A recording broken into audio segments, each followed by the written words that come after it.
We are conservation-minded people. Conservation is a way of life for us. It's not anything that we sign up to do 1 year at a time.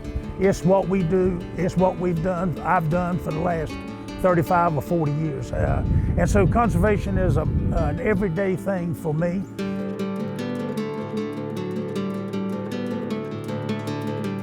We have corn, soybeans, wheat.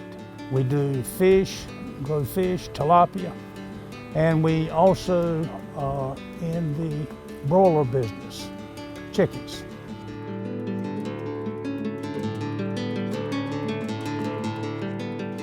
Years ago, when we first got into the chicken business, one of the things that I knew that I thought would help lean me toward chickens was the availability of the litter and use it as a fertilizer.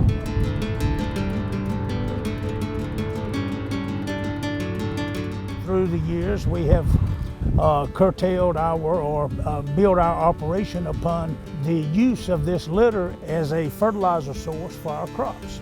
We're diligent about our responsibility to the environment, keeping it to a minimum, but yet keeping it to a level that we can utilize it to the greatest potential.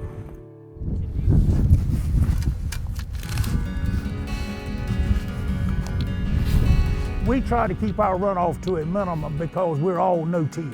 We are building up earthworm colonies, and they are creating channels all through this soil that this water is infiltrating this land, so that even when we have some of our hottest weather, our crops seems to hang on longer waiting for that shower than a lot of crops that has been conventional till.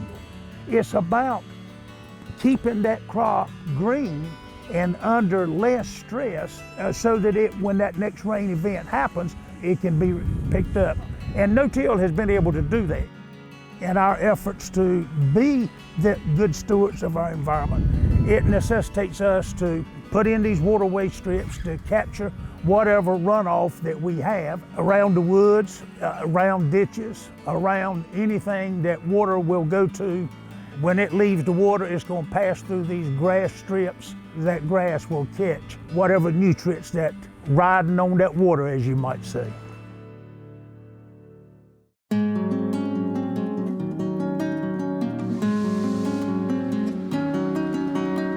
The biggest conservation effort in our fish operation is we are in a recirculating system. That means the water goes around in a circle, and it's recirculated thousands of times before it ever leaves the building. We have 6 tanks in this building. What happens is the water drains, comes out of the tank into this riser here, and from there it goes into this box here where that's the filter. It takes out the waste and anything that would be detrimental to the fish. Inside that filter is media. It is home to bacteria that eats the ammonias and the nitrites up and prepares that water to go back into the tanks. And then from there, the water's pumped up in the top of the building, and then it goes down to some oxygen cones, and there the water picks up its oxygen and it goes back into the tank. The fish breathe it, they swim in it, they eat in it, and then it makes its way right through the circle again. That's why it's called a recirculating system.